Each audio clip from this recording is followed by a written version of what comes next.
Buenos días. En un minuto vamos a dar comienzo a esta jornada. Vamos a esperar que se está conectando ya las últimas personas y en un minuto son y dos, hay tres, damos comienzo al webinar.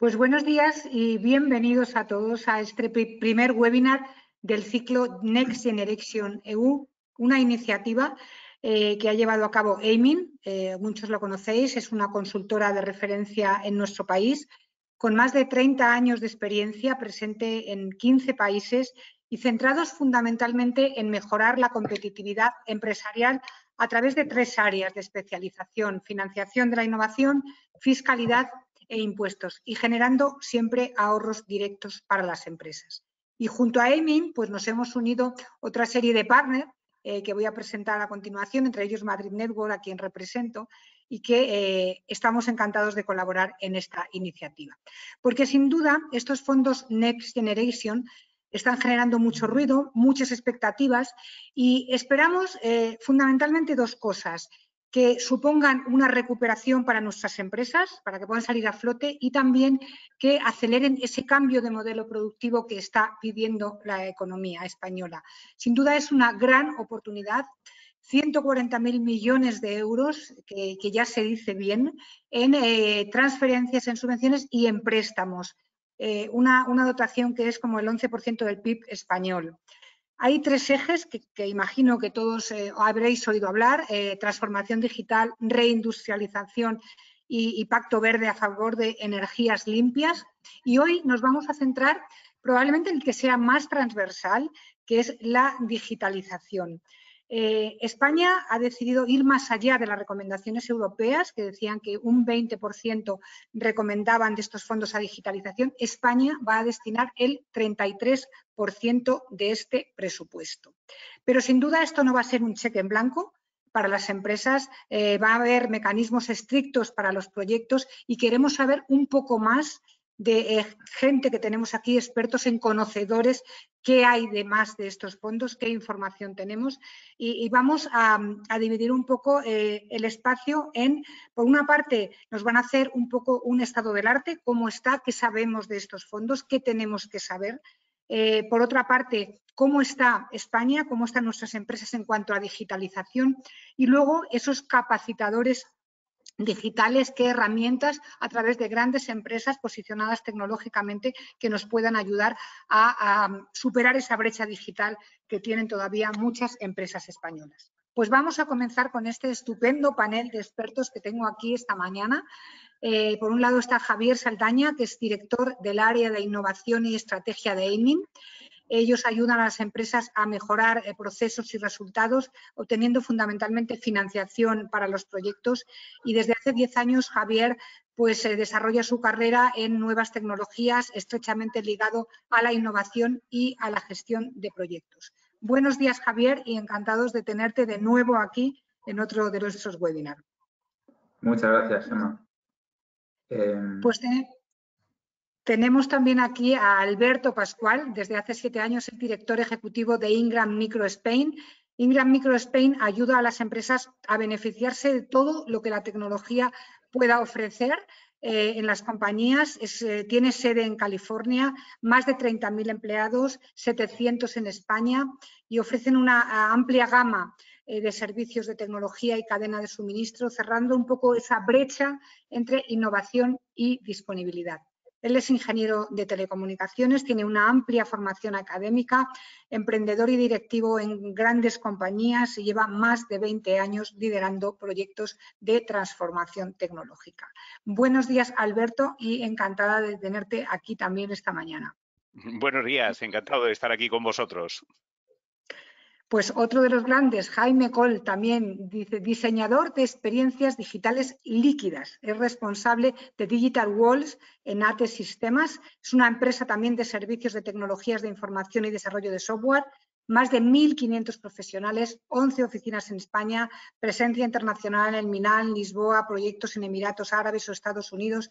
Él es un nativo digital que desde principios de los 80 que cogió el primer ordenador ya no ha vuelto a soltar el teclado, solo para tocar a pantallas digitales. Él dice que le gusta transformar ideas de negocio en experiencias reales, medibles y siempre objetivas. Buenos días, Jaime, y también bienvenidos para estar aquí esta mañana con nosotros. Muy buenos días a todos. Espero que tengamos una mañana interesante.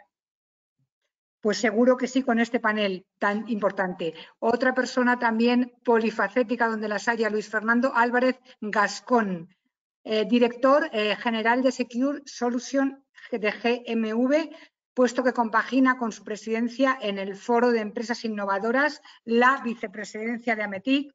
AMETIC, como todos sabéis, es una referencia en nuestro país, es la patronal representante del sector de la industria tecnológica digital en España, y a mí lo que me gusta mucho de AMETIC es que tiene tanto grandes como pequeñas empresas y es importante a la hora de apoyar y posicionar a nuestro país en el sector tecnológico. Es un ingeniero aeronáutico que lleva más de 30 años ligado a la tecnología.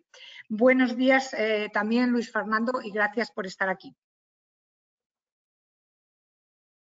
¿No le tenemos por ahí?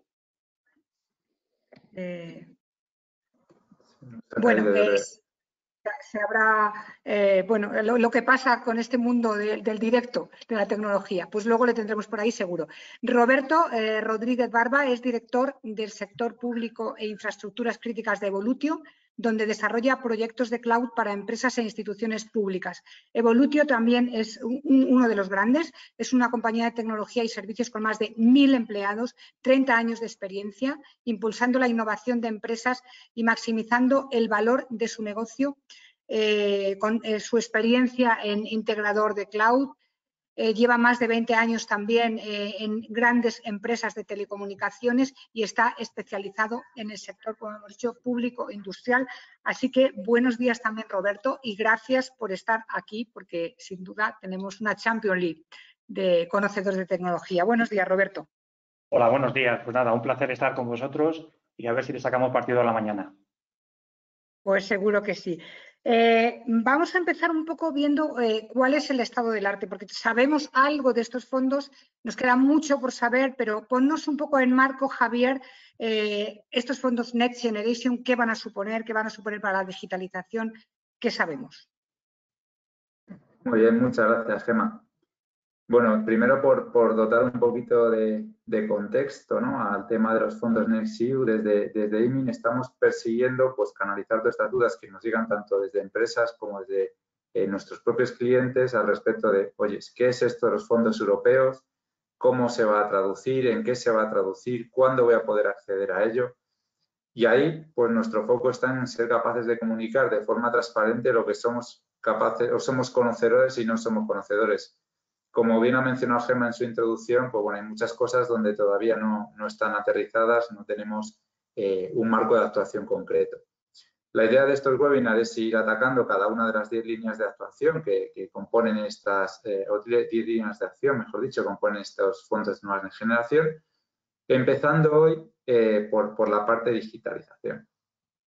Estos fondos de nueva generación, como introducía muy bien Gemma, pues al final son más de 150.000 millones que llegan a España en formato subvención más préstamo. Estamos hablando de unos 80.000 millones de euros en subvención que deben capilarizar tanto a empresas como a administraciones públicas y que debemos hacerlos muy bien como país para que realmente impacten y tengan ese efecto transformador que persiguen. Al final estos fondos persiguen un efecto transformador tanto de la industria como de la sociedad y esa transformación se va a conseguir a través de la innovación. A nivel de financiación, pues habréis oído hablar muchos de los famosos PERTES, ¿no?, los proyectos estratégicos de país que tienen un foco en financiar grandes iniciativas o muy grandes iniciativas, mejor dicho, que aglutinen tanto industria privada como pública, que aglutinen tanto gran empresa como pequeña empresa y que tengan un foco transversal más allá de lo que es, digamos, el sector propio de actividad de las compañías, ¿no? Tienen que tener impacto en la sociedad, tienen que tener impacto multirregional. En ese sentido, pues probablemente habréis visto en prensa el primero de ellos que se trata de promover, que está liderado por SEAT y Iberdrola en relación a vehículo eléctrico, recarga de baterías, etcétera. Pero bueno, aparecerán más y es uno de los puntos en los cuales las compañías pueden trabajar. Sabemos que hay mucha incertidumbre, sabemos que probablemente esto empiece a aterrizarse a partir del segundo semestre, pero bueno, queremos compartirlo, como os decía al principio, lo que sabemos a día de hoy, ¿no? Y que seamos capaces, entre todos los que estamos aquí, de dejar algo más claro qué se puede hacer en materia de digitalización dentro de estos fondos de nueva generación, ¿no? Muy importante contar aquí pues con empresas de primer nivel, como bien nos has introducido, Gemma, empresas que no necesitan presentación y con la asociación pues referencia en el sector, ¿no? Al final es muy importante aglutinar las diferentes perspectivas, los diferentes puntos de visión que hoy ofrecen todos y cada una de las personas que están aquí, porque al final la financiación y la digitalización no se entiende igual en una pyme que en una pequeña empresa, que en una gran empresa, no se entiende igual en determinadas líneas de actuación. Estamos hablando desde líneas de 5G, desde ciberseguridad hasta digitalización más básica en el tejido industrial más pequeño, y creo que todo ello pues bueno, es un tema de tremendo interés que hoy vamos a abordar. Y sin más, te cedo la palabra a Gemma para iniciar el debate coloquio. Pues vamos a abordar esa digitalización necesaria para nuestras empresas y nuestra economía. Era una pregunta que quería Luis Fernando, pero como ha tenido algún problema, pues me da igual, o Jaime o Alberto, el que queráis.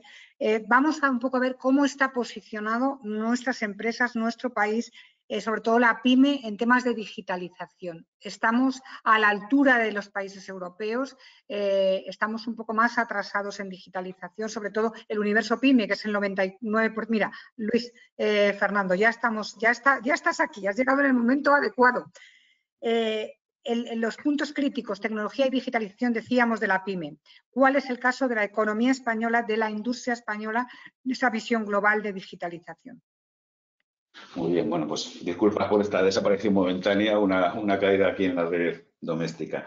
Bueno, probablemente la referencia para una comparativa internacional, que es el índice de DESI. Intuyo que estabas hablando un poco de esto en esos momentos. España está a un nivel intermedio, en la posición 13ª en una comparativa europea, con unos puntos fuentes muy claros en la capacidad de conectividad, en la modernización de las administraciones públicas, y precisamente es en la digitalización de las pymes donde efectivamente nuestra economía muestra una debilidad. Se apunta en concreto a la debilidad en el uso de canales digitales, ¿no? por parte de las pymes.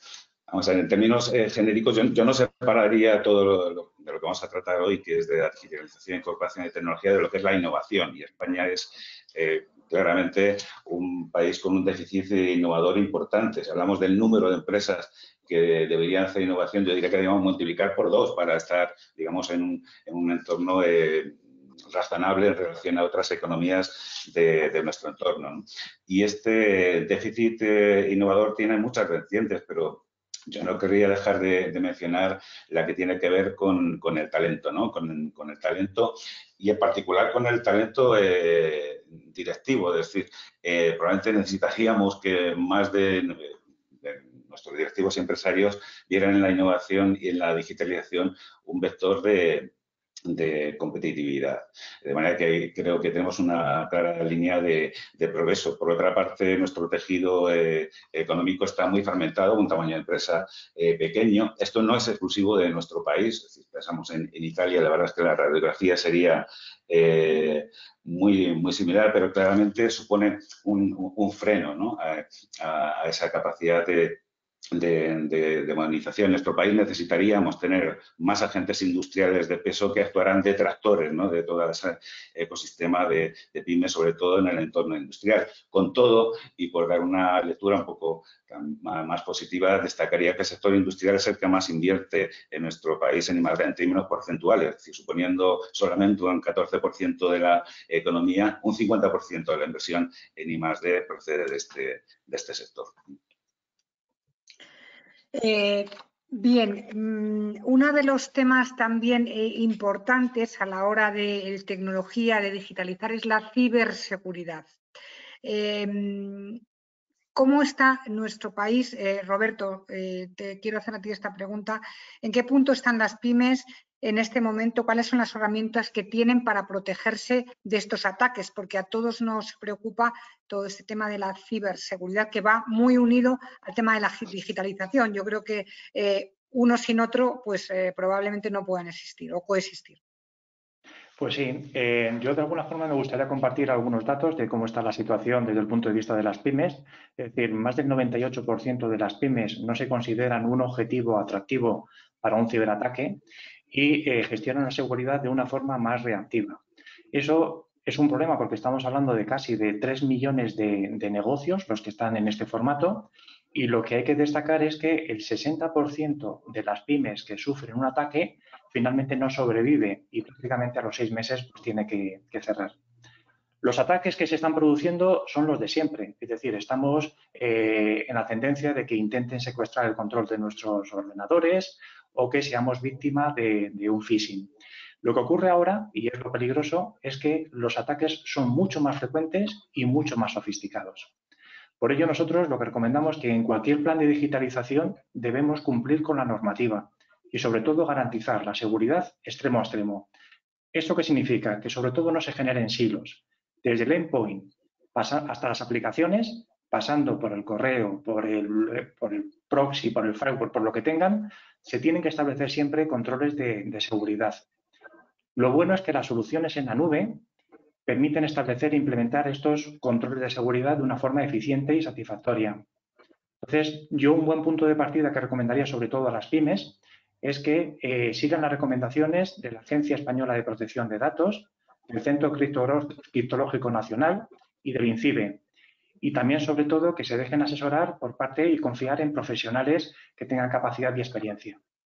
Yo creo que la digitalización es un medio para estar protegido y muchas de las tecnologías que trae la digitalización, como puede ser la inteligencia artificial, va a ser las tecnologías más utilizadas en el futuro, tanto en la parte de aquellos que van a hacer un ciberataque como aquellos que se quieran defender. Curiosos los datos. Sí.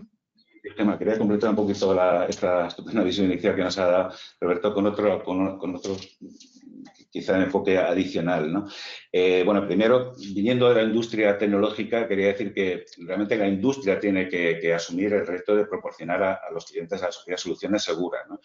Actualmente existe el paradigma del security by design, pero es decir, no podemos descargar todo en manos de los usuarios. Yo creo que hay que hacer un esfuerzo para desarrollar ese paradigma. La segunda reflexión es que la seguridad no va solo de tecnología, sino que involucra procesos y personas. La capacitación, una cierta capacitación del personal, vuelvo al argumento del talento, va a ser crítico para afrontar estos nuevos retos de ciberseguridad que apuntaba Roberto. Muchos de ellos se apoyan en el desconocimiento por parte de usuarios, en conductas incorrectas, es decir, no todo está en la solución tecnológica. Y hablando de procesos, bueno, pues indicar que hay actividades como el parcheado, las copias de respaldo, auditorías periódicas que también debíamos embeber en la práctica de las empresas. Sí, yo por completar un poco lo que acabas de comentar, que me parece muy interesante, es exactamente eso. Es decir, el eslabón más débil que tenemos siempre es el factor humano. Por ahí es por donde entra la mayor parte de los ataques. Es decir, si las cosas están bien hechas, yo creo que un tema de concienciación también es vital y súper importante. Coincido plenamente. Sí, yo además creo que... Uy, perdona, Gemma. No, creo que precisamente los fabricantes son los que más empeño están haciendo en facilitarnos la vida a todos los consumidores. El problema es que por cuestiones de tiempo o conocimiento los escritorios, los ordenadores de cualquier sitio al que vayas, ni han aplicado la última actualización de seguridad, ni les preocupa absolutamente nada. Entonces, pues, desde el punto de vista de la tecnología, sí, tienes ahí todas las herramientas, pero es lo que decía Roberto y lo que decía Luis, al final el componente humano el que te bloquea totalmente la capacidad de estar protegido, ¿no? Sí, no, además curioso lo que decías, el 98% de las pymes no se sienten amenazadas. La solución está cuando eres consciente del problema. Pero bueno, yo creo que este tipo de información y de webinar también vienen bien para esa alfabetización digital que necesitamos todos, ¿no? Jaime, si quieres, sigues con la palabra. La situación que vivimos a nivel global ha puesto de relevancia más que nunca esa necesidad de aceleración digital, que hemos dado una aceleración rápida, no nos ha quedado más remedio, pero no solo hacia afuera, sino también hacia adentro. Los propios puestos de trabajo y la eficiencia operativa, ¿cómo pueden las empresas dominar este cambio de dentro, que al final es el más importante, ¿no? Gestionar mejor a las personas y cómo la tecnología puede ayudar, porque como decían, si el talento es el que nos va a diferenciar, tenemos que empezar por dentro. Claro, aquí se juntan varias cosas. Lo primero es saber qué talento tienes dentro de tus empresas, cómo consigues poner a las personas adecuadas en el sitio adecuado, independientemente incluso de su educación, porque muchas veces es una cuestión de aptitudes y no de actitudes, ¿no? Es decir, tienes que hacer una correcta gestión de tu talento y lo segundo es, tienes que empezar a mirar hacia dentro de tu empresa para ver si las personas están en el sitio adecuado y si los procesos son los adecuados y están implementados, están hechos en el sitio más adecuado. Lo primero, empezar a buscar todas aquellas tareas repetitivas de tiempo que consumen mucho tiempo, que necesitan, bueno, que son críticas para la empresa, que tienen mucha capacidad de error y empezar a automatizarlas porque ahora mismo tenemos tecnología suficiente como para automatizar todo ese área. Luego vas a empezar a liberar un montón de talento para hacer cosas realmente que aporten valor a la empresa. Y como decía antes Luis Fernando, la innovación es tremendamente importante. Es decir, tienes que empezar a hablar con tu gente y ver qué cosas nuevas puedes traerte de otros modelos de negocio para ver cómo puedes ir cambiando, porque si sigues en el mismo camino en el que estás hasta ahora, desde luego estás atascado. Y luego tenemos una ventaja ahora mismo, es decir, hablábamos de que, bueno, en la seguridad hay montones de empresas que están muy atrás, pero la tecnología es lo mismo. Hay gente que está gestionando sus negocios con un Excel, que no digo que sea malo, pero simplemente una herramienta bueno, que tiene una serie de limitaciones para muchas cosas. Lo bueno de empezar a implementar ahora soluciones tecnológicas que estás a la última, que es lo que pasó en España cuando empezamos a construir carreteras, autopistas y aeropuertos, que lo hicimos con la última tecnología. Países del este que están empezando a implantar soluciones de fibra, pues tienen la última tecnología, no tienen que residir sobre hilo de cobre, sino van directamente a fibra. Entonces, las empresas que van a empezar ahora a adaptar tecnología pueden adaptarse a estándares, a mejores prácticas de mercado con soluciones tecnológicas y acelerar muchísimo su proceso de transformación. Sin duda os necesitamos de esos habilitadores digitales que sois vosotros para esa transformación, porque la pyme no tiene in situ ese expertise. No sé si queréis añadir algo, pero sí quiero que la siguiente pregunta lo compartáis un poco todos, porque dada la situación económica, al final, ahora mismo lo que necesitamos todos es vender más, o por lo menos mantener nuestro volumen de ventas anterior. ¿Puede la tecnología ayudar de alguna manera a esta cuenta de resultados? Empezáis, Roberto, si quieres, Jaime, pero aquí me gustaría que aportarais un poco todos. ¿Cómo puede la tecnología ayudar a facturar más? Pues has dicho mi nombre, empiezo yo si os parece bien. Sin lugar a dudas, yo creo que la tecnología es una oportunidad excelente para hacer nuevas cosas y facturar más. Yo soy de los que piensan que hablábamos un poco de mirar hacia adentro sobre cómo atender las cosas internamente, pero también debemos mirar un poco hacia afuera. Yo voy a decir una frase que me parece súper importante y es que la satisfacción de los clientes definen de alguna forma la diferencia entre las marcas. Yo creo que implementar soluciones dentro de nuestras empresas que de alguna forma nos permitan aportar un valor añadido, es decir, dentro de nuestras soluciones, pues intentar empezar a pensar, por ejemplo, en meter omnicanalidad o poder atender a nuestros clientes mediante la utilización de WhatsApp o de alguna forma coger y utilizar videoatención, lenguaje natural para de alguna forma gestionar mejor esa atención que hacemos. todo eso va a cambiar significativamente la forma en la que trabajamos.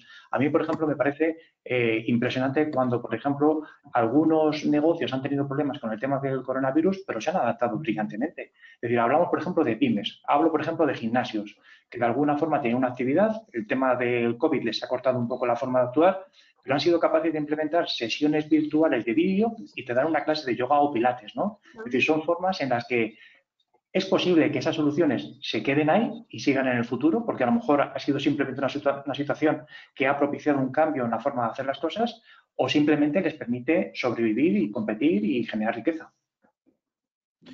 Bueno, yo creo que aquí hay... Dale, Alberto. Sí. Sí, Alberto. no, yo os iba a decir que hay ya un clásico, un libro que publicó Salim Ismail hace unos años, analizando las organizaciones exponenciales, ¿no? Esto que llamaban antes unicornios, ¿no? Compañías que en periodos pues muy cortos, en periodos de 5 años o inferiores a 5 años habían conseguido capitalizaciones superiores al $1 billón, ¿no? Algo que en la economía tradicional pues sucedía en periodos superiores a los 20 años, ¿no? Y bueno, han analizado qué características tenían, las han recogido en ese libro, y la buena noticia es, la mala quizás, es que ha servido de inspiración, digo mala, para algunos de los jugadores actualmente instalados en algunos sectores, ¿no? Ha servido de inspiración esos modelos, que eran modelos muy soportados y basados en tecnología, han servido de inspiración a nuevos entrantes en todos los verticales, en todos los sectores de actividad, y eso yo creo que ha servido para concienciar y sensibilizar a la pyme de la necesidad de hacer un uso inteligente de la tecnología para mejorar su sistema, ¿no? Entonces, yo preguntabas, ¿no, Gemma, si esto puede ayudar a mejorar la cuenta de resultados de la pyme? Yo creo que es que ya no es una opción, es que es una necesidad. Si estas empresas quieren seguir siendo competitivas en los sectores donde estaban asentadas y competir con esos nuevos entrantes, tienen que utilizar la tecnología. La buena noticia es que se ha democratizado el uso y el acceso a estas nuevas tecnologías habilitadoras, ¿no? Por los modelos de consumo. Ahora prácticamente cualquier herramienta es accesible en modelos de pago por uso, de acceso a través de cloud, y eso hace que cualquier pyme tenga acceso con el asesoramiento adecuado, y para eso está el tejido de empresas que nosotros representamos, tenga acceso a esas herramientas de una manera eficiente y competitiva, ¿no? Sí, interesante lo del pago por uso, sí. Sí, y si seguimos por el tema de la inteligencia que hablaba Alberto ahora mismo, tenemos ahora la capacidad de utilizar los datos y la inteligencia artificial como para decidir cómo tiene que evolucionar nuestros negocios. Es decir, no, lo que no podemos hacer es vender como vendíamos hasta ahora. No podemos aproximar a los clientes como nos aproximamos hasta ahora. Hablamos de la omnicanalidad, hablamos de experiencias líquidas, pero hablamos de muchas más cosas. Es decir, hablamos de generar nuevos modelos de negocio a partir de lo que tenemos. ¿Cuántos negocios han cambiado durante esta pandemia? ¿Cuántos bares han empezado a hacer reparto a domicilio? ¿Cuántos negocios diferentes han empezado a ocurrir, ¿no? Lo que tenemos que hacer es buscar modelos disruptivos de lo que estamos haciendo, y hay muchos ejemplos en el mercado. O sea, tenemos telcos abriendo bancos, tenemos grandes almacenes empezando a vender telefonía. Hay que buscar nuevos modelos de negocio basados en el conocimiento que tenemos y demás, y sobre todo pegarnos mucho a nuestro negocio, el negocio local, y explorar sobre todo el mundo de las suscripciones, porque es una base de negocio que es tremendamente importante. O sea, si un negocio local es capaz de generar suscripciones locales para vender tomates, llevar tomates todas las semanas, o el pan, o no sé qué, alguien tiene una base de negocio muy clara todos los días. Ya no solo eso, tiene una parte de negocio que es fija en cuanto a su producción. Ya sé que por la mañana tengo que hacer mínimo 20 barras porque son las que tengo que llevarme en mi suscripción, y el resto es lo que voy produciendo todos los días. La tecnología me sirve para entender precisamente dónde están esos nichos de mercado, esas oportunidades de negocio. Muy interesante lo de que se democratiza la tecnología, no pueden acceder solo las grandes, sino todas. Y ahí vamos un poco en lo que decíais de nuevos modelos de negocio. Hemos hablado en esta primera pregunta cómo podemos facturar más, pero también cómo podemos transformarnos. Ha habido algunos ejemplos a través de la tecnología. ¿Cómo pueden las empresas abordar estos cambios de modelo de negocio? ¿Dónde tienen que fijarse más? ¿En qué tienen que basar un poco su inversión? Porque al final esto no deja de ser una inversión. también el que queráis, Roberto, si quieres. Sí, perfecto. Yo de alguna forma cuando me planteo un reto de un negocio o cuando veo a alguien que quiere hacer un negocio, lo primero que analizo son las barreras de entrada. Es decir, qué dificultades tienes para poder poner en marcha ese negocio. La tecnología lo que nos ha permitido quitar esa barrera de entrada. Lo que comentabas antes de la democratización, del pago por uso, lo que te permite es poder implementar soluciones, nuevos negocios, testearlos, probarlos con muy poca inversión y ver realmente qué resultados te está dando. Yo creo que ahí el ecosistema cloud está funcionando fabulosamente bien y está brindando muchísimas oportunidades. Para mí, algunos ejemplos muy significativos, por ejemplo, es el tema de las plataformas digitales online que de alguna forma permiten que determinadas empresas se formen en colectivos y todas ellas puedan acceder a un mercado, tengan acceso a un mercado. Yo, por ejemplo, algunos de los clientes que gestionamos en mi compañía, como puede ser, por ejemplo, Multiasistencia o Asitur, hacen esto, es decir, ponen a una serie de profesionales en contacto con un mercado para que de alguna forma puedan realizar algún tipo de servicio de venta. O, por ejemplo, el conocido que hemos utilizado todo, el caso de Just Eat. Es decir, cómo todos los restaurantes ya pueden empezar de alguna forma a distribuir comida a domicilio de una forma muy sencilla, ¿no? Yo creo que son plataformas que aportan una potencia muy grande y, sobre todo, lo que a mí me gusta mucho es el tema de que puedes hacer muchísimas pruebas de forma sencilla, utilizando mecanismos, como comentabais antes, de inteligencia artificial para poder poner tus productos y probarlos y mejorarlos, ¿no? Entonces, yo creo que es una gran oportunidad. ¿Tenéis algún ejemplo muy transformador, o sea, de una empresa que haya, a través de vuestra tecnología, transformado su modelo de negocio? No sé si... Yo quizás un poco, a lo mejor una empresa no te puedo hablar porque mi actividad se centra fundamentalmente en la administración pública, pero te puedo contar un caso que hemos llevado de administración pública que ocurrió el año pasado, que es la agencia tributaria, en la cual de alguna forma siempre realizaban la declaración de la renta de la misma forma, es decir, muchas personas se desplazaban a las delegaciones de Hacienda, donde en la delegación de Hacienda se juntaba con un funcionario y allí conjuntamente el contribuyente y el funcionario hacían la declaración de la renta. En un momento determinado decidieron cambiar el modelo por el tema del COVID y lo que hicieron es permitir que los funcionarios desde sus domicilios, desde sus casas, con soluciones que implementamos de una forma muy rápida, tuvieran capacidad de prestar vídeo y soluciones de voz. A partir de ese momento, con una cita previa que organizábamos, el contribuyente y el funcionario pudieron trabajar en remoto en una forma de trabajar que ha sido completamente distinta. Y lo que ha sido más impresionante es que se ha conseguido, se implementó en 3 semanas todo, con la seguridad y con todo. Ha sido un éxito porque se han sacado aproximadamente como 2,3 millones de declaraciones de esta solución y ha generado una satisfacción extrema tanto en la parte del funcionario como en la parte del contribuyente, ¿no? Con lo cual yo creo que es un modelo y un ejemplo de cómo puedes cambiar algunas cosas y realmente obtienes unos resultados muy significativos, ¿no? Muy interesante. Javier, no sé si querías decir algo. Sí, no, yo antes, un poco en relación a lo que comentaba antes Roberto y con lo que introdució el Fernando, ¿no? Que mucho de esto requiere de cambiar el chip de las compañías, que se transformen en compañías más innovadoras, es decir, en compañías que vean en la tecnología y en la digitalización una solución a su crecimiento y a su modo de negocio. Y que probablemente en muchos casos tendrán que responder a una pregunta, ¿no? Que es, bueno, tú nos decías, Gemma, esto al final es inversión, es coste, efectivamente. Hay que dibujar qué de esto puede ser financiable y sobre eso ayudarles, yo creo, también a las compañías y sobre todo a las pymes, ¿no? Que son las que más dificultades van a tener para dar cualquier paso en la digitalización porque proporcionalmente les supone una inversión significativa el ayudarles, ¿no? Desde ayudarles con asesoría, es decir, qué debo y por dónde debo empezar hasta en la propia implementación de los proyectos, ¿no? Porque si no, al final la pérdida de competitividad con respecto a que tiene un poquito más de músculo que tú, pues es tremenda. Pues ahí voy con la siguiente pregunta, porque claro, poderoso caballero don dinero, pero hay que tenerlo. ¿Qué tipo de mecanismos de financiación, de ayudas? Ahí pues Javier, Luis Fernando, el que tenga que aportar, cuentan las empresas ahora mismo para poder abordar algún proyecto de tecnología. A día de hoy, pues ayudas tenemos a distintos niveles, nacional, regional, europeo. Normalmente para proyectos de digitalización en España también tenemos un organismo que tradicionalmente ha tenido muy buen funcionamiento como Red.es y que ha tenido también mucho impacto en la pequeña y mediana empresa, que yo creo que es donde quizá haya que hacer más foco, ¿no? Es decir, las grandes empresas probablemente tengan más medios, estarán interesadas o no en recurrir a financiación pública, pero para las pequeñas y medianas empresas va a ser básicamente su medio para poder llegar, ¿no? O sea, su medio para dar ese paso entre no ser digital y ser digital.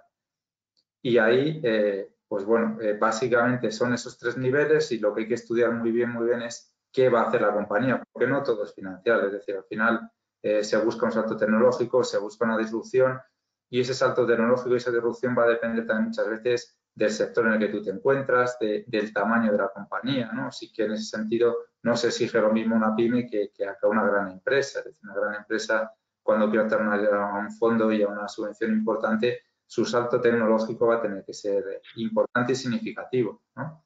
Que al final es lo que se persigue. Es decir, si queremos cambiar nuestro modelo como país, si queremos ser más competitivos, si queremos aprovechar estos fondos para transformarnos, realmente tenemos que hacer proyectos que nos cambien de arriba abajo, ¿no? Si me permitís la expresión. Pero vamos, lo primero que tienen que hacer las empresas es adaptar el modelo de consumo de sus activos, de los activos que utilizan para dar servicio a sus clientes, a los nuevos modelos de negocio con los que tienen que competir, ¿no? Jaime hablaba antes de suscripción, hablábamos de pago por uso, pues es necesario que esas inversiones que antes se hacían en CAPEX se transformen en OPEX, ¿no? Pero bueno, alguien tiene que quedarse finalmente con el CAPEX. Ahí es donde cobran importancia pues los modelos de los que hablábamos antes, los modelos de cloud, de acceso a la tecnología a través de empresas de servicios gestionados. Nosotros, por ejemplo, desde Ingram Micro, pues estamos jugando con economías de escala. Hablabas antes, Gema, del tamaño, ¿no?, que tienen nuestras compañías. Pues efectivamente ese tamaño nos confiere una capacidad financiera que nos permite adquirir esos activos, quedarnos nosotros con ese CAPEX y ofrecerlos luego en modelos as a service, ¿no?, a través de nuestros canales a esa pyme, ¿no?, haciendo ese acceso democrático, ¿no?, a esas tecnologías punteras, pues de manera eficiente. Y lo hay en todas las áreas, ¿no? Yo creo que ahora mismo la pyme está trabajando cara al cliente en tres aspectos, ¿no? Uno es precisamente el ofrecerle un consumo a sus productos y servicios en esos modelos de pago por uso y de suscripción, pero ofrecer unos servicios muy personalizados, una experiencia personalizada. Ahí tenemos tecnologías pues como la realidad virtual, la realidad aumentada, la mixta, el blockchain está posibilitando ofrecer ahora mismo otro tipo de experiencias a clientes, pero hay que conocerle bien. Para ofrecer esa experiencia personalizada hay que conocerle bien. Necesitas pues manejar herramientas de inteligencia artificial, de IoT, de Big Data, de Analytics, y todo esto, ya digo, todo esto está accesible ahora mismo para la pyme en modelos de pago por uso, de suscripción, adaptado al mismo modelo de ingresos que tiene que definir para competir, ¿no?, en este nuevo entorno en el que aparecen nuevos jugadores que ya son nativos en este tipo de modelo de negocio, ¿no? Yo creo que además, aparte de temas de financiación, es importante hacer una reflexión de no solo cómo recibir más capital, sino cómo conseguir gastar menos, es decir, cómo eficientar mi negocio internamente para que a lo mejor no llego a tal nivel de financiación que necesito, pero cómo puedo reducir mis costes internos como para tener una operación que sea saludable y rentable, ¿no? Sí, yo creo que planteaba Gema una pregunta en un ámbito muy general, ¿no?, de disponibilidad de instrumentos.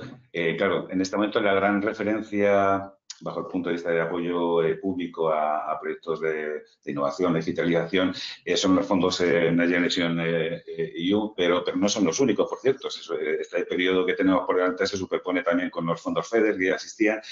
Y bueno, sobre qué tipo de instrumento va a colocar la Administración a disposición de las empresas en este momento solo podemos especular, ¿de acuerdo? Porque las normas no están ahí escritas. Yo, arriesgando o anticipando lo que puede ocurrir, lógicamente no vamos a encontrar cosas parecidas a lo que teníamos hasta ahora en forma de crédito, subvenciones. Yo diría que la Administración va a explorar la capacidad para elevar al máximo el atractivo financiero de estos instrumentos. Pienso, por ejemplo, la Secretaría General de Industria apenas ha contado con capacidad de aportar subvenciones en el pasado. Ahora tiene una cantidad importante, vamos, 1.000 millones este año para contribuir con subvenciones. Lo importante para las empresas va a ser saber a qué ventanillas, ¿no?, va acudir, aunque el Gobierno tiene pensado crear un portal, ¿no? Digamos, un punto de acceso único para ayudar a guiar, ¿no? Esa entrada, pero hay referencias muy claras. Se ha mencionado Red.es, la SEDIA en general. Yo he mencionado la Secretaría General de Industria, lógicamente está el CDTI, y para las pymes probablemente no sea menos importante, digamos, las agencias autonómicas, ¿no? Yo presumo que habrá un reparto un poco de niveles y tamaños de financiación y de papeles. Lo que sí anticipo es que en esta nueva etapa va a haber instrumentos que se van a separar también de esa experiencia tradicional que hemos conocido. Si vemos el plan España Puede, vemos una continua referencia al concepto de tractor, ¿no?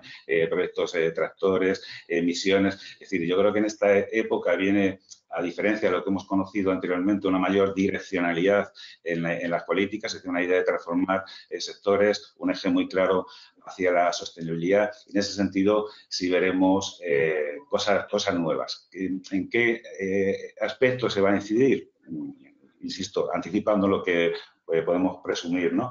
Yo creo que van a ser importantes los consorcios, es decir, trabajar en equipo, no considerar solo proyectos individuales de empresas, sino la ambición de transformar ecosistemas, algo que encaja totalmente con una transformación digital que supone la visión de empresas conectadas con otros actores, sean clientes, sean proveedores, ¿no?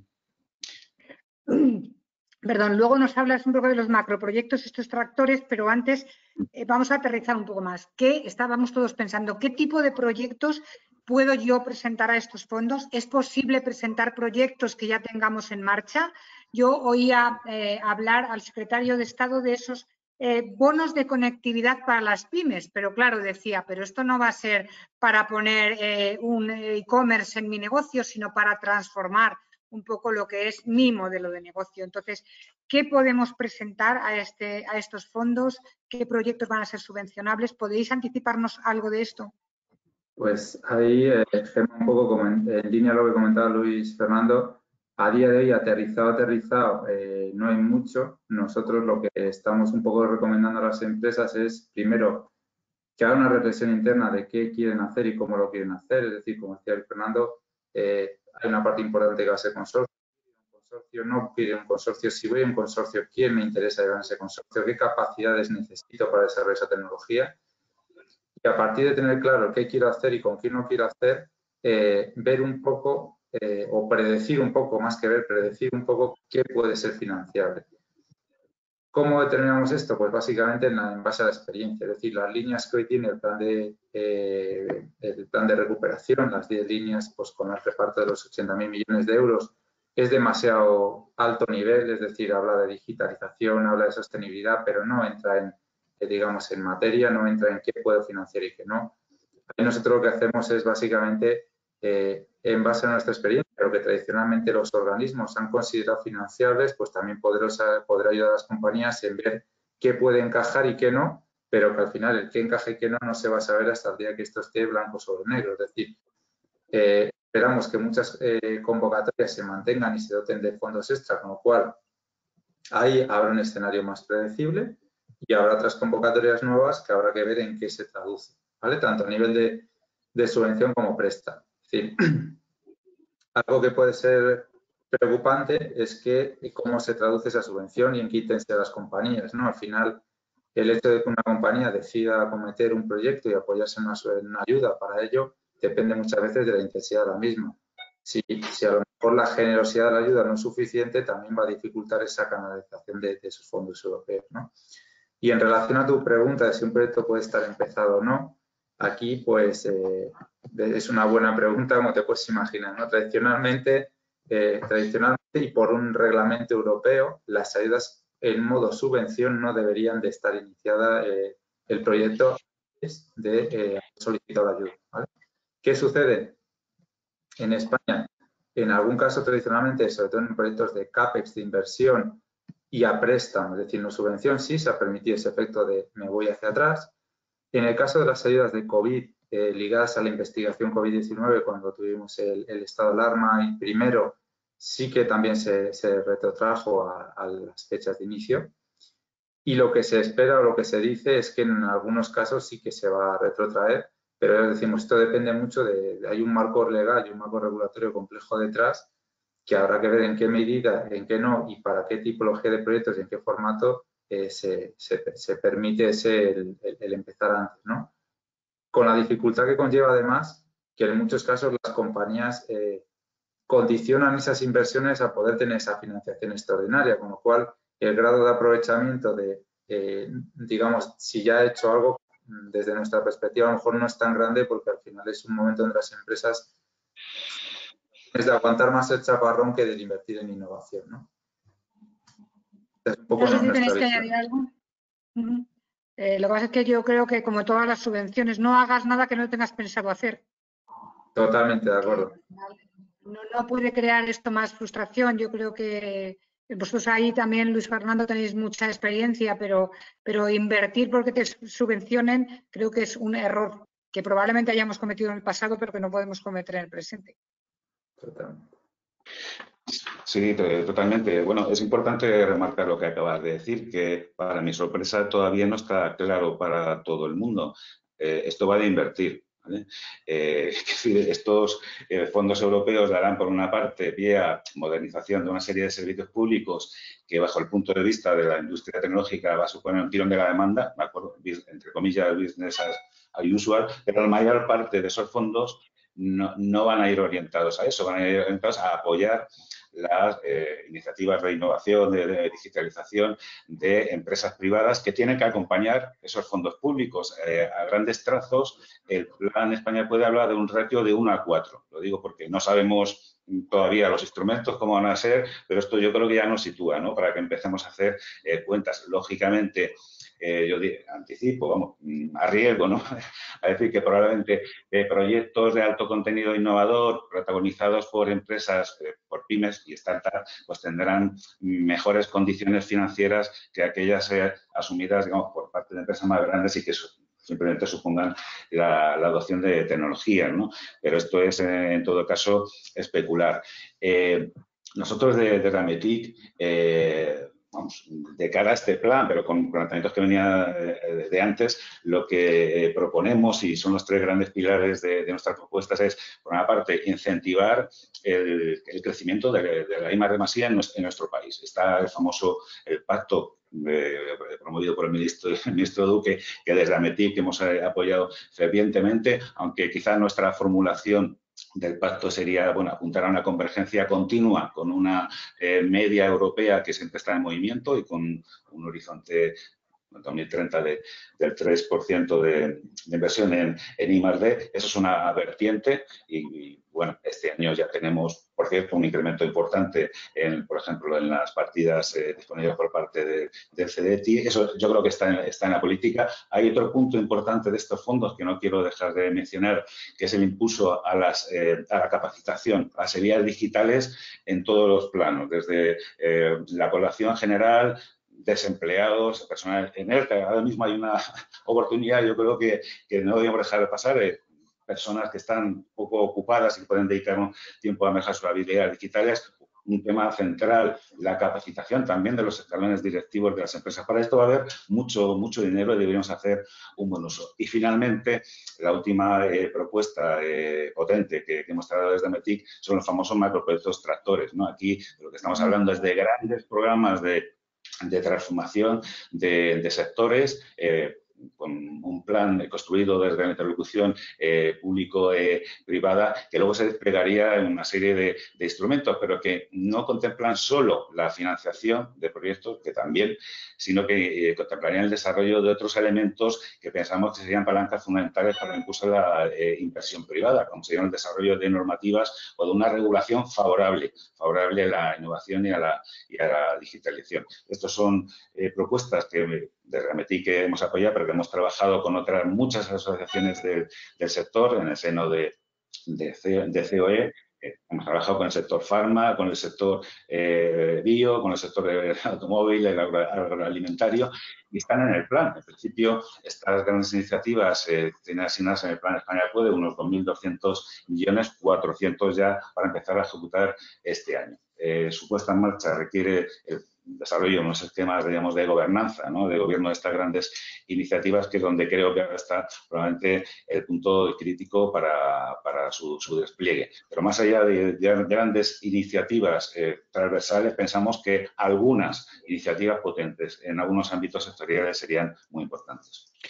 Pero yo creo, Gemma, y coincido contigo, ¿no? Que las empresas no deben hacer nada de lo que no deban, ¿no?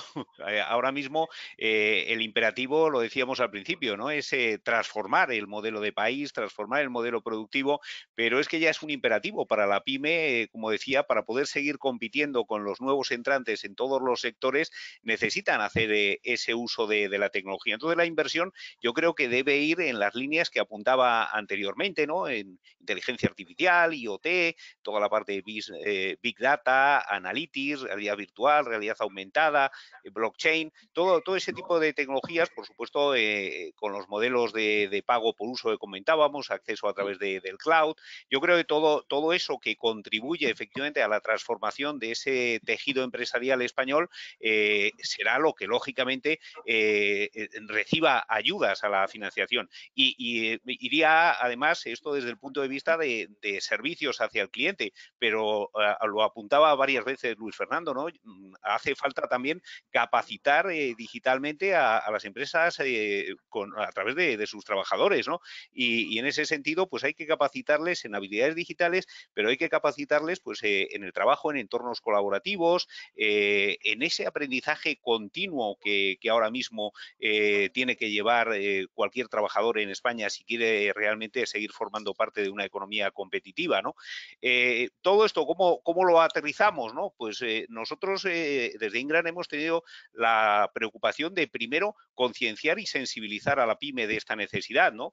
Y hemos desarrollado herramientas para que nuestros partners, los que directamente están actuando sobre la pyme, pues puedan evaluar área por área, utilizando herramientas. Hemos desarrollado una herramienta inteligente que lo que permite es evaluar área funcional por área funcional de la empresa, qué grado de digitalización tiene, qué tipo de proyectos necesita abordar para reducir esa brecha digital que tiene en cada uno de los entornos, con qué tecnologías, qué retornos de la inversión tiene que esperar de esas inversiones y cómo acometerlas, ¿no?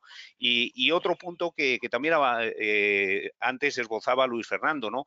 Esto difícilmente lo van a poder hacer las empresas solas. Ya no digo la pyme que va a transformar su modelo, sino las compañías que van a ayudarle a hacer esa transición desde el punto de vista tecnológico, ¿no? Es muy difícil, dada la complejidad de estas soluciones, que una empresa tecnológica, y hoy están representadas algunas muy importantes, muy relevantes aquí, que sí que tienen grandes capacidades, pero si queremos llegar capilarmente a todo el tejido empresarial español, vamos a necesitar articular ecosistemas. Nosotros hemos creado ya lo que llamamos un SMB Alliance, una alianza PYME, digamos, en español, que está articulando empresas tecnológicas, dotándolas de capacidades, identificando sus complementariedades y su llegada geográfica para poder llegar a la pyme con esa capacidad transformadora, ¿no?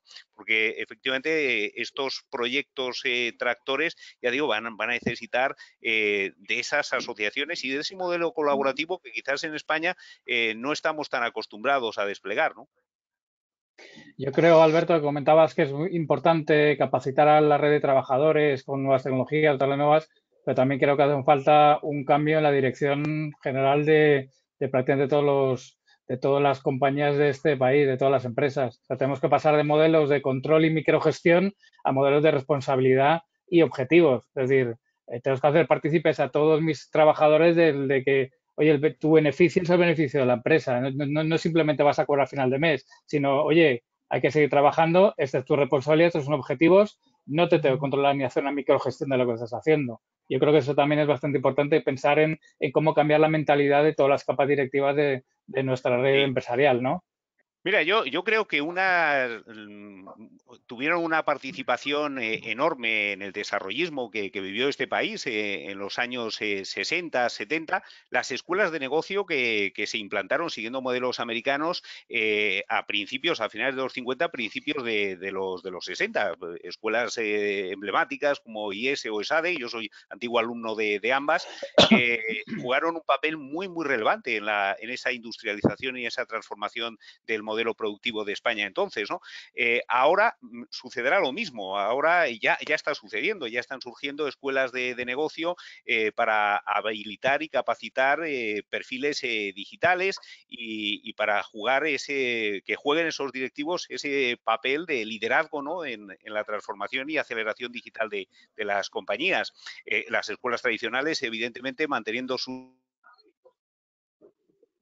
estrategia, finanzas, a dirección de personas, también están incorporando ahora pues en sus programas habilidades digitales, ¿no? Porque efectivamente fue clave, ya digo, el papel relevante que jugaron esas escuelas de negocios en la formación de directivos que luego lideraron ese cambio en los 60, 70, fue crucial y ahora necesitamos también esa formación directiva, está claro. Voy a ir intercalando algunas preguntas que tenemos.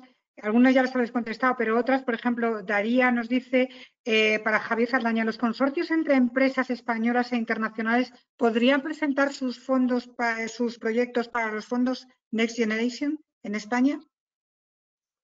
En principio, los fondos Next Generation están limitados a empresas con sede en España. ¿Vale? No, un fondo, o sea, una empresa... es importante decir que no lo hemos mencionado, los fondos Next Generation están en más países, o sea, España no es el único país receptor de fondos de esta ola. Al final, impactados por COVID, estamos en muchos países europeos, Italia, Portugal, etcétera. Muchos países son receptores de este fondo y cada compañía, allí donde tenga una ubicación geográfica, podrá optar a ellos porque en general nosotros lo que hemos visto, por ejemplo, en Casa Italia y Portugal, el esquema es muy similar al español. Pero no son consorcios como los consorcios europeos tradicionales, no son consorcios que busquen la transversalidad entre países, sino que al final es a nivel nacional, ¿no? Al final realmente se traducen en ayudas nacionales, pero que la financiación y digamos la fuente de financiación es europea, ¿no? Como tradicionalmente han sido los fondos FEDER, pues un formato parecido. Nos pregunta también Carlos Angulo, que hablamos de forma muy general, pero que dónde se puede conseguir información sobre posibles ayudas, alguna página, algún teléfono, algún algo más. Bueno, yo, Javier, es un especialista en este tema, no quiero pisarle, pero simplemente apuntar que en COE se ha abierto ya una página web, entiendo que está en fase inicial, para precisamente ayudar a guiar a las empresas en esta búsqueda, y la Administración, en principio, tiene previsto abrir un portal centrado en todas las ayudas, que debería ser el punto focal, sí, independientemente de lo que es seguro que hagan otras administraciones y lo que puedan ayudarles empresas como EMI, ¿no? Sí, no, pero efectivamente yo creo que ahí, como en otras subvenciones, va a ser relevante el rol de empresas como EMI, precisamente, ¿no? Porque muchas veces la pyme se pierde en la maraña administrativa y bueno, pues ahí todos sabemos que ha habido ayudas que no se han utilizado convenientemente precisamente por ese desconocimiento, ¿no? Por parte de la pyme. O sea, que yo creo que ahí vais a tener que jugar, Javier, un papel muy, muy relevante, ¿no? A la hora de orientar.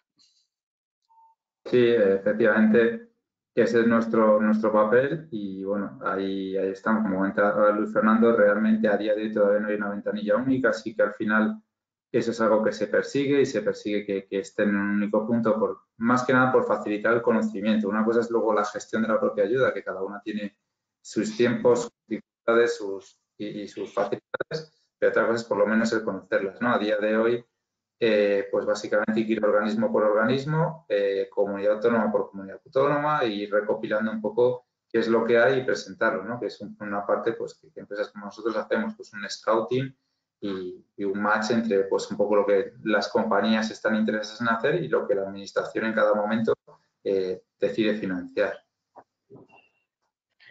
Sin duda, estamos poniendo encima de la mesa iniciativas que todavía no están muy definidas, pero están ahí Lo que me gustaría para cerrar es que nos dierais consejos, o sea, sois necesarios, decíais, Aiming es necesario, Ametic es necesario también, Madrid Network también como un organismo intermedio, los habilitadores digitales creo que sois estratégicos porque al final sois los que vais a aportar esas soluciones, pero ¿qué hacemos en ese camino? ¿Podrá quedar un mes, podrá quedar mes y medio para que definan el tipo de ayudas?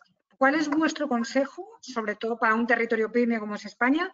¿En qué empezamos a trabajar? ¿Qué empezamos a definir? ¿Con quién empezamos a contactar para poder abordar un poco este camino de ayudas y de transformación? Porque al final las ayudas son una palanca, pero el que no se transforme con ayuda o sin ella va a desaparecer del mercado probablemente. Entonces, un poco en esta ronda final, consejos que nos deis.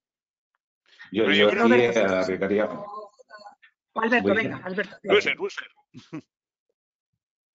Alberto, por favor. Venga.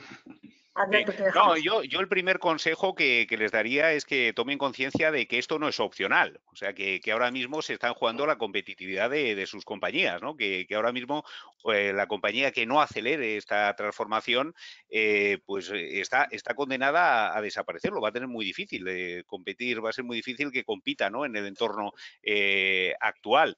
Entonces, cuanto antes mejor.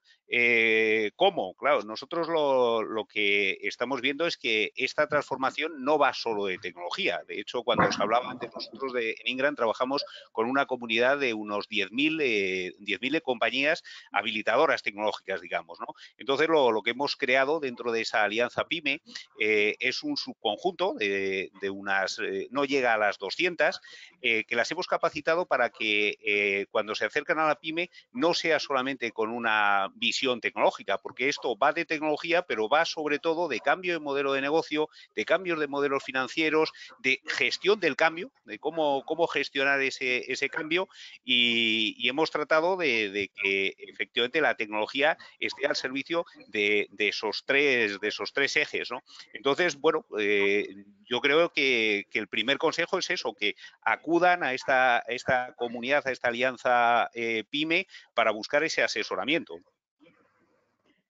Pues Luis Fernando. Sí, lógicamente yo desde Ametic, por cierto, muchas gracias a Amy por organizar este seminario e invitarnos. Tengo que reivindicar el papel de las asociaciones. Y sobre todo pensando en las pymes. O sea, en esta transformación digital hay un tema claro y es que no viajamos solos, ¿vale? Eso yo creo que es la primera idea que debemos entender. Vemos que el entorno asociativo nos da esa permeabilidad hacia otras empresas, un acceso a un conocimiento, a otras experiencias, a esos socios, que es muy útil. Con motivo de las recientes manifestaciones de interés que se han abierto en distintos ámbitos, hemos visto cómo, en fin, esos foros que hemos generado desde Ametic han sido útiles a muchas empresas para haber identificado ya esos compañeros de viaje. De manera que la primera reflexión sería construir desde ya, si es que no lo tenemos, ese ecosistema. Lógicamente, estrategia digital. Creo que no hace falta desarrollar mucho más. Todo esto tiene que encajar dentro de una estrategia que podemos desarrollar solos o bien acompañados. Y mira, voy a decir un tema muy instrumental, pero que no quiero dejar pasar. Como mencionabas antes, Gemma, estos fondos están condicionados, lo decía también Javier, van a ser sometidos a auditorías. O sea, hay que desarrollar un sistema sólido de control de gestión que soporte en el futuro. El futuro puede ser dentro de 5 años o 6 años una auditoría de costes para verificar el buen uso de los fondos. Puede ser muy instrumental, pero en muchos casos determinante. Roberto. Yo lo que diría fundamentalmente es que las empresas se tienen que plantear de alguna forma que hay una oportunidad de no inventar las cosas, sino que es de reutilizar, fundamentalmente. Yo es el mensaje más importante. Es decir, ya hay muchas cosas que existen y que las pueden implementar con un coste muy bajo y que lo pueden probar y que pueden experimentar y que se pueden asociar. Lo que tienen que estar es probando, actuando, porque si no, al final es que te quedas muy atrás y te vas a quedar en una situación en la que no vas a poder competir o no te vas a poder actualizar. Entonces yo diría que, sobre todo, que tomen contacto y que empiecen a hacer un planteamiento, un plan para poder ejecutarlo y llevarlo a cabo. Que luego hay subvenciones, fantástico, pero si no, el plan va a seguir siendo bueno, ¿eh? Jaime. Yo, siguiendo la línea de Roberto, insistiría en la importancia de definir un plan concreto de qué queremos ser de mayores, es decir, cómo queremos hacer ese crecimiento, esa revolución con la R entre mayúsculas, entre paréntesis, porque es importante saber dónde queremos ir. cuáles son los caminos, los pasos que tenemos que ir dando. Y no solo mirar a cómo vender más, sino cómo puedo hacer un negocio más eficiente y sostenible. O sea, mirar las dos cosas. Y sobre todo, muy centrado en las personas, que también lo comentaba Alberto, el tema de la gestión del cambio es tremendamente importante. Cómo cambiar tanto desde el punto de vista de dirección como desde el punto de vista del empleado. Ahora ya te doy la palabra, Javier, para que acabes. El otro día decía alguien muy cercano a la Administración que las ayudas eran para las empresas que pagaban impuestos, es decir, para las empresas que generan actividad. Entonces, lo que tenemos que hacer y seguir es generando esa actividad, porque no van a venir proyectos para empresas que se vayan a morir, sino para las que vayan a tirar del mercado. Y me imagino que también un poco por esa línea van esos proyectos competitivos, porque al final la concurrencia competitiva mira a empresas que quieren crecer, que quieren apostar. Javier, te dejo que... Sí, bueno, por completar un poco lo que decías, Gemma, efectivamente, que es tan importante la idea de proyecto como la solvencia de la compañía. Es decir, muy buenas ideas sin compañías solventes solamente son financiadas. Y luego ya por recoger un poco lo que han comentado el resto de ponentes, punto inicial es tener muy claro tu plan de proyecto, es decir, qué es lo que quieres hacer en el corto o medio plazo. Y luego lo que yo digo, qué es lo que tú sueñas hacer en el corto y medio plazo. ¿Por qué? Porque lo que tú sueñas hacer va a estar más cerca de lo que sea financiable y de lo que sea transformador y tenga impacto. Y con esas dos derivadas, pues apoyarse en compañías como somos nosotros para tratar un poco de, en base a lo que va surgiendo y a las autorizaciones que va habiendo, ayudarte a ver qué fondos te ayudarían a hacer esos proyectos, ¿no? Pero bajo la base, obviamente, como bien decías, que tiene que haber una parte de solvencia económica, es decir, tienen que ser empresas que se puedan presentar ayuda y que puedan asumir avales, que tengan mecanismos. Esto, como decía bien claro Fernando, es coinversión, es decir, me dan un poquito, pero el grueso lo termino poniendo yo. Y ese poquito, depende de si pyme o no soy pyme, será más grande o será menos grande, pero tengo que poner yo una parte importante, con lo cual tiene que ser algo que quiero hacer y que tengo los medios para ejecutarlo, ¿no? Y la ayuda tiene que ser un complemento que me impulse a hacer algo que va un poco más allá. Una última pregunta que nos acaba, bueno, que nos ha llegado también interesante, dice que las empresas que ya cuentan con un plan de transformación por medio de programas como, por ejemplo, Activa 4.0, ¿tendrán algún tipo de prioridad para acceder a estas ayudas? Lo normal es que prioridades no haya, es decir, esto ha surgido mucho con los PERTES, ¿no? ¿Qué pasa si yo presento un PERTE? Si yo me presento una muestra de interés, esto me habilita, esto ya me da una posición preferente. Al final, cada convocatoria de ayuda es en concurrencia competitiva, como hemos dicho varias veces, y esa concurrencia competitiva es de igual a igual. Es decir, se valora el proyecto principalmente y luego, obviamente, las capacidades de la compañía para hacer solvencia a ese proyecto. Pues muchísimas gracias. Nos habéis aportado un poco de claridad o de luz, o por lo menos nos hemos concienciado un poco más de que tenemos que trabajar en esta línea, que hay una gran oportunidad, pero también sin duda esa oportunidad es como la inspiración, nos tiene que pillar trabajando. Pero lo bueno es que tenemos compañeros de viaje y hoy hemos identificado a algunos compañeros de viaje que no teníamos en el visor, así que por lo menos que este webinar también haya servido para identificaros, para identificar compañeros de viaje. Y bueno, seguimos. Imagino que este ciclo continúa con las otras dos ejes de estos fondos. Así que muchas gracias a todos y bueno, buena mañana y buen día y adelante para poder transformar nuestras empresas y nuestra economía. Gracias a todos. Igualmente. Muchísimas gracias. Muchísimas gracias. Gracias. Gracias. Adiós.